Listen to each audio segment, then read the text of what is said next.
This is Behind the Headlines, with behind-the-scenes analysis on issues affecting Pennsylvanians, sponsored by the Susquehanna Valley Center for Public Policy. Now, here's your host. Hi, welcome to a new edition of Behind the Headlines. I'm Charlie Greenewald, Senior Fellow, the Susquehanna Valley Center for Public Policy, and I'm joined by my co-host, Maura Donnelly. Maura, welcome. Hello, Charlie. Why, today we're going to have one of the veteran journalists in Harrisburg and in Pennsylvania join us to talk about his new book, which is an important contribution to political history here in the Commonwealth. It is. And that is Brad Bumsted. Brad, welcome to the show. Thank you for having me on, Charlie. Oh, you're welcome. You are an award-winning reporter. You are a veteran reporter. You are one of the deans of the press corps here in Harrisburg for the Pittsburgh Tribune-Review. And you have seen Pennsylvania government up close and personal for how many years? Oh, off and on, 24 years. Well, you have a brand new book now called Keystone Corruption, and I think it dovetails very nicely with a book that John Baer, your fellow reporter, issued a little while ago, and that dovetails very nicely with Paul Beers's history of Pennsylvania's politics. And the group together just present a wonderful portrayal, a very accurate portrayal, I think, of Pennsylvania's political history. What spurred you to want to write a book? You're quite busy in your regular job covering events here in Harrisburg. Well, Charlie, for years I looked at some of the things that went on in the legislature that were, quote, legal, and it involved extravagant spending, just all sorts of use of taxpayers' dollars for incumbency protection programs. And it was always hard to get at that because the legislature made sure that it wasn't covered by the right to know law. So you only got what they wanted to give you in terms of records. But there was always this sort of armor around what happened here. Every once in a while you would pierce it, but you couldn't really see what was underneath it. And once these charges were filed against 22 people, at least in the House and Republican and Democratic caucuses, through the guilty pleas and the trials, a picture started to emerge of what really went on behind the scenes that we always suspected but didn't know. So I thought people really need to know about that. Taxpayers need to know about it. It's over $14 million in tax money that was misappropriated in this most recent scandal. One of the things that I enjoyed the most was your historical perspective at the very beginning of the book, that a lot of our viewers might be surprised, or maybe not surprised, to learn that this isn't new to Pennsylvania, that some of the corruption in Pennsylvania goes way back. Yes. And can you tell us a little bit about that? Because I thought that part was fascinating. It goes back even before where I start with the book, at least to Simon Cameron, who was a member of Abraham Lincoln's cabinet and was basically booted out because he was a thief. And you have a famous quote by him on the back cover of your book. Do you remember what that is? An honest politician is one who, when he's bought, stays bought. Right. That's quite a sobering quote. But Cameron, we don't do justice to him in the book, but after that, it really starts to look at his successors as political bosses in Pennsylvania. First of them being Matthew Quay, who was a Civil War veteran who won a Medal of Honor during the Civil War, but was corrupt and sold jobs and used the payroll and contracts to get all this money for the Republican Party to fuel Republican efforts. He was succeeded by Boise Penrose, who did some of the same things on a more sophisticated level. But the history is important because the Capitol building itself, rebuilt after a late 19th century fire, is a monument to graft. It was the building of that Capitol was the subject of a major investigation that resulted in more than 15 people being indicted and several of them being convicted for graft that involved overcharges, charges for furnishings sometimes 5, 6, 7 times their worth. And where that money went is still somewhat unclear historically, and there probably deserves some more effort to look into what happened to it. An attorney general at the time said he was going to investigate it, and he did, but he said that needed to remain quiet, or they would seal it. So we don't know what exactly happened to the money. One of the most fascinating parts and somewhat overwhelming, actually the entire book is a little overwhelming because for someone like me who's been here through a huge chunk of your book, I have to say and admit, you live through it. I know, you live through it, and these stories are in the news every day, but when you see it lined up in chronological order, basically, every single story, it's kind of crazy what's been going on. And so has anybody else had that sort of like, oh my God, look at what's been happening? I frequently hear that comment that it's all together here in one book. Right. And that's been part of the appeal of it. Not to say that the way I did it isn't worthwhile or good for readers, but it's that collection of all these things in one place. In fact, there's a page in the very back. I don't know if you can hold it up. It's probably too small to see, but you have the 8 ex-legislative leaders who were in prison at the same time, right back by the cover. No? Yeah. Here, you look. That's right. But yeah. So,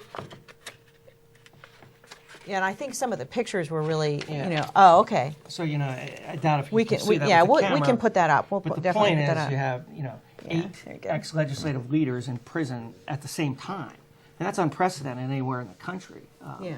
Two of them being former speakers of the House, one a Republican, one a Democrat. Well, that leads us to a question that I don't know that I've heard anyone ask you before, and that is, our state constitution was changed. We adopted a new state constitution in Harrisburg here at the end of the 60s, and with the new state constitution, we have now an elected state attorney general instead of an appointed one.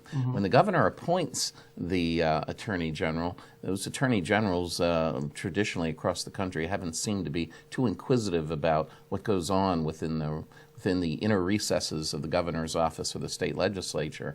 But we find, whether you love him or hate him, Governor Corbett, when he was Attorney General, an elected Attorney General, may have dug into the affairs of the legislature in a way that no earlier Attorney General had done, and it resulted in the uncovering of lots of these things that you're writing about, Brad. Is that fair to say? That's understated.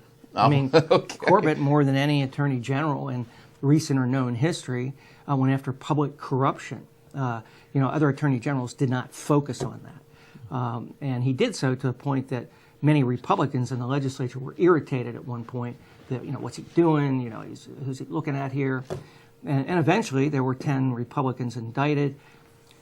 Corbett's critics would say that these were expendable Republicans. John Purcell at that time was out of power as a former speaker, and it was most of his staff and people close to him. Brett Feast, former Republican leader, was included in this. So they were sort of on the periphery of the Republican power structure when Corbett was there. But that's just one view of it. Overall, you have to look at it and say it was successful. There were about 24 people charged, and all but 3 were convicted. Overall, we're looking at 38 people who were charged with crimes by federal, state, and local prosecutors during this period, since the past 6 or 7 years. But that counts Senator Vincent Fumo in Philadelphia, actions by U.S. attorneys, and actions by the district attorney in Allegheny County. Have you heard directly from any of the characters in your book? Yes. Oh, can you tell us about it? Sure. I talked to my publisher, Camino Books, and suggested that they send a copy of each book to the defendants in prison. And they complied with that, and they sent it. And I didn't know what was going to happen with it. Yeah. And for the most part, I've gotten no comment. But one person who's saw this, but he was not in prison during this period. He was before, was former Attorney General Ernie Priate. And he called me up about the chapter, and he didn't like certain parts of it, but he thought overall it was fair, and it was sort of both a compliment and sort of grousing thing at the same time. Yeah. Well, is there anyone in particular you really like to hear from? Who's your favorite character in the book? Well, and I call them how do you characters define because they really are favorite? characters. He's dead, unfortunately. Oh, that would have been Al Benedict, the former state auditor general. Okay. He was really amazing to be around, quite a character, and he just had a great personality and really knew how to work people, work crowds. He just happened to be corrupt, and he happened to lie about it for several years. So, but he would be my first choice. After that, among the living convicted felons would be Bill DeWeese. I'd like Yes. to talk to him. He would be interesting to have a conversation He with. has though. 2 chapters. in Yeah, it. he does. Yeah. Well, this modern era of corruption seems to begin, is it fair to say, in the during the Shap era, when here you have a businessman coming to Harrisburg to assume the reins of the governorship with not a lot of political experience, and he brings a whole host of people with him that perhaps he didn't vet as well as we might today, and ends up with all kinds of scandals on his hands. Is it fair to say this is the beginning of the modern era of skullduggery in Harrisburg? I think that's very fair. I never quite looked at it that way because there was a lull after the Shap administration, before we got into a round of miscellaneous corruption cases in the 1990s. But yes, that really was, and it certainly got off to a big start there under Shap. There were up to 70 people by one count who were indicted or charged with crimes, public officials. And Shap was never implicated in any crimes himself, but clearly he did perhaps have a weakness for, picking the wrong people and just not a good sense of people's characters. And we talked a little bit about how bad things are in Pennsylvania, but are we the worst state? Have you looked at any other states? I mean, do you think I think we look really bad. Anybody else look like us? Yeah, I think that's a very fair question. Illinois, in my view, is the most corrupt state. They had 4 governors go to prison. So I think that tops anything we have, even in our higher numbers, Yeah. And New York historically has had a lot of cases of bribery. It's ongoing now in the state Senate with various corruption charges. New Jersey and Louisiana historically have had a lot of corruption problems. New Jersey seems to have cleaned it up, recently. So Pennsylvania, I think, fits into the top 5 at least. Mm-hmm. But the problem is to really measure that. There are Justice Department statistics on public corruption in each state, but they're only based on federal prosecutions. Oh, So it doesn't count something like Tom Corbett did as Attorney General or what district attorneys do. Okay. Mm-hmm. Now that you've done this, Brad, what's your next project when you looked into the future? Any other publishing projects be a sequel? over the horizon? I don't know. That's a great question. I've thought about, depending on how this recent pay-to-play scandal at the Turnpike turns out, where there are 8 people charged, might be a way to look at it. Those are charges brought by Attorney General Kathleen Kane under an investigation started by Corbett. So we'll have to see how that works out. But I'm real interested in that capital graft scandal, the history there and what really happened. There were supposedly 3 people who committed suicide during that case, and there are just untold stories out there, I think. Wow. So you've been, what we would call a book tour, going around the Call it that. state. Yeah, it wasn't organized as a tour, but a lot of different stops. You've been around yeah. the state talking about it. What was one of your most favorite questions that you were asked while you were signing books, or what do you recall as the most interesting thing that's happened while you've been out on the road? I think the best question I got was speaking to a group of lobbyists here in town who have an association. They have a luncheon. Went and spoke to them there, and one of the lobbyists asked me, if you were Attorney General right now, if you were the top prosecutor, what would you look at now in state government? And I thought that was a really good question. And I said, well, I'm not sure exactly right what now, but clearly gaming and the whole development of gaming up to a recent point would have been ripe for even more investigations. I'm not sure how well that was really looked at, but that would be the one thing. And, other than that, the Turnpike is always ripe for additional investigation. Okay. Well, Brad, unfortunately, we're out of time, and we've just started. I know. We absolutely have to have you back because we want to hear more about these characters. Perhaps we can term this Part 1, and we want to have you back for Part 2 with a more thorough investigation of some of the things you found about some of our leading politicians. Well, thank you very much. You're quite welcome. We'll be back with Segment 2 of Behind the Headlines right after this. Behind the Headlines is brought to you as a public service by the Pennsylvania Business Council, envisioning a commonwealth in which residents enjoy a very high quality of life in sustainable communities. The Council works aggressively to define key long-term policy strategies and solutions that make the Commonwealth more competitive, creating and sustaining a better Pennsylvania. Additional underwriting provided by the Worrell Corporation Foundation, based in Carlisle, Pennsylvania. by the Edward H. and Jeannie Arnold Foundation, and by the Pennsylvania Manufacturers Association. Business in Pennsylvania is our business. Behind the Headlines is also supported as a public service by Daily Express, transporting construction, farm, and industrial equipment throughout the United States. And by Penn Waste, your best local choice for your waste removal and recycling needs. Penn Waste is proud to be a locally owned business. Since the company's founding in 2000, it has employed many of its neighbors as members of a dedicated team of professionals. Penn Waste is proud of its many contributions to the people of its service area through support of numerous community organizations such as Christmas Addicts and the Junior League of York. One more way they improve the quality of life where they live and work. Hi, welcome back to the second segment of Behind the Headlines. On this segment, we're happy to have Mr. Ed Arnold, chairman of the Susquehanna Valley Center for Public Policy, back with a new edition of the Arnold Report. Ed, welcome back. Good to see you, Charlie. So nice to have you back. We have some new questions from our viewers, and we remind our viewers that if you have any questions for Mr. Arnold, to please send them to the email that appears on the screen below. Any questions about finance or the economy whatsoever, Mr. Arnold would be happy to tackle them for you. Right now we have some questions which kind of reflect some of the news that's going on throughout the world, Ed. For example, the first question that we have is, what role should silver play in any individual's investment strategy? So they must be concerned that gold's too expensive for them to invest in, and they're looking at silver. What do you think? Well, silver is somewhat different from gold, but basically I think the answer is yes, it should be part of your portfolio. Your portfolio today is very complicated, but it should be diverse. And the thing is, when you talk about silver, you're talking about also how do you invest in it. And you could be talking about coins or the hard currency. You're talking about it, maybe an ETF, which is... Now, what does ETF stand for our viewers? The ETF is a bundle of stocks that is done in a structured manner that makes the cost very low.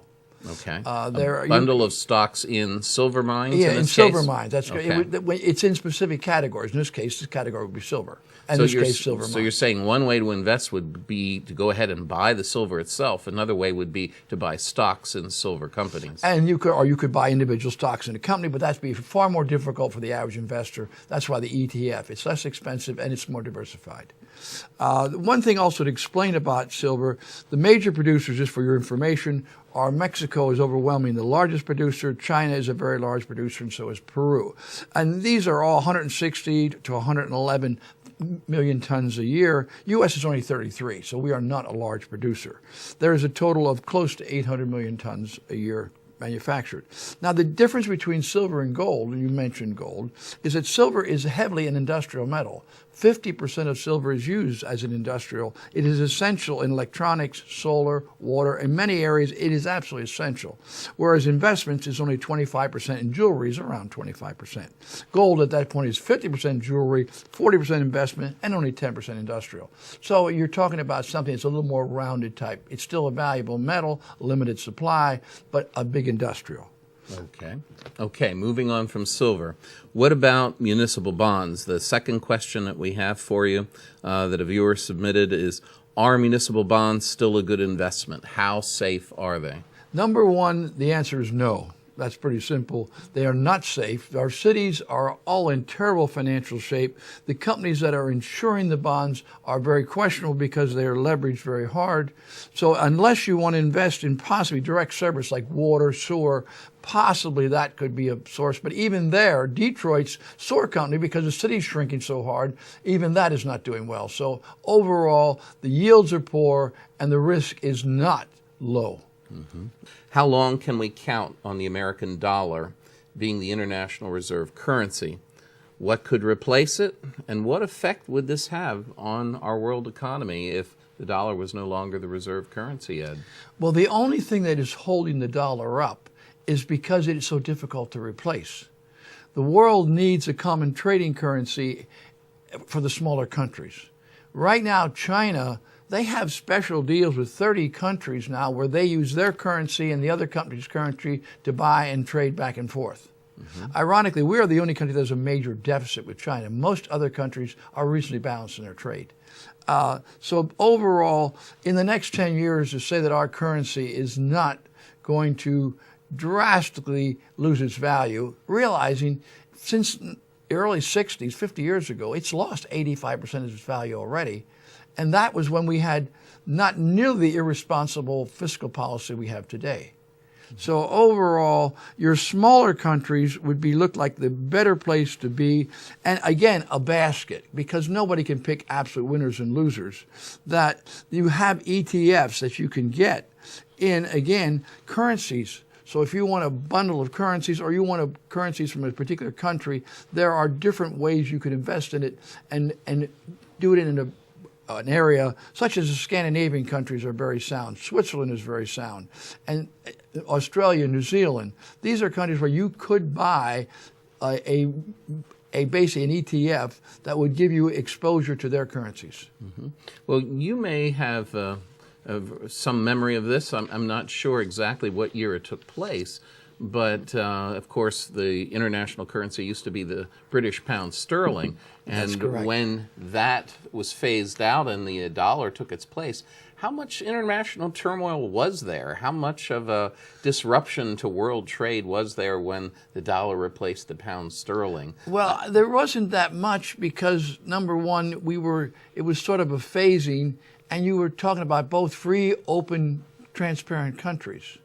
Where now the only logical replacement for the dollar is the Chinese renminbi, and that is a very non-transparent, very confusing currency.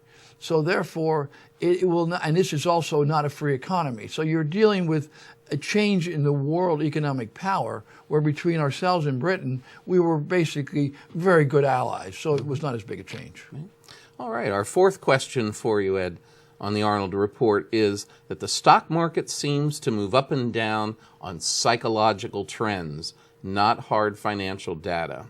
Do you agree with that assessment or not? And how should an individual investor deal with this situation where you have to look at psychological factors and just as much perhaps as financial factors? Do you agree with that statement or not? Well, unfortunately, the market is very emotional and very irrational at times.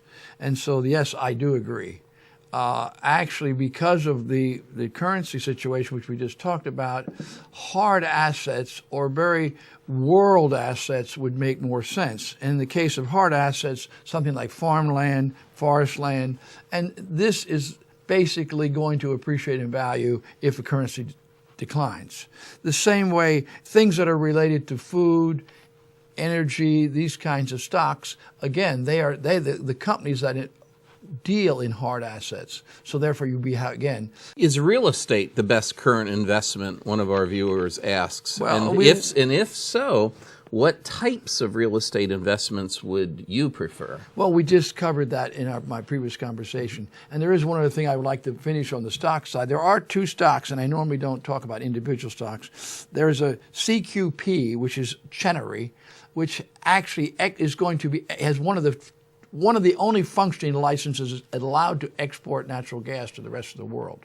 And they have a fixed cost structure. They're as low risk a stock as you could get. You can either buy the stock or buy their other instrument which pays a return.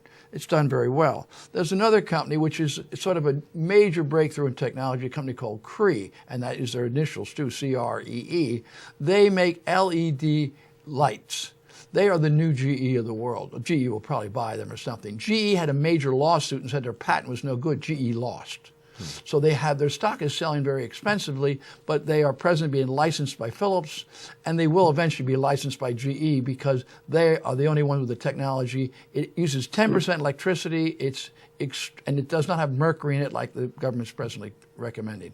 So overall, this is a company that is unique. So they have LED lights without mercury. So yes, it'd be much that's right. harder. And it uses very little energy, and they have unlimited life. And at this point, they don't even know how long they will last. They'll be much easier to dispose of then. And they're also, because they don't know what the lifespan is. Okay. Well, coming back to currency, one of our other viewers asked, which currency is the second best to invest in after the dollar?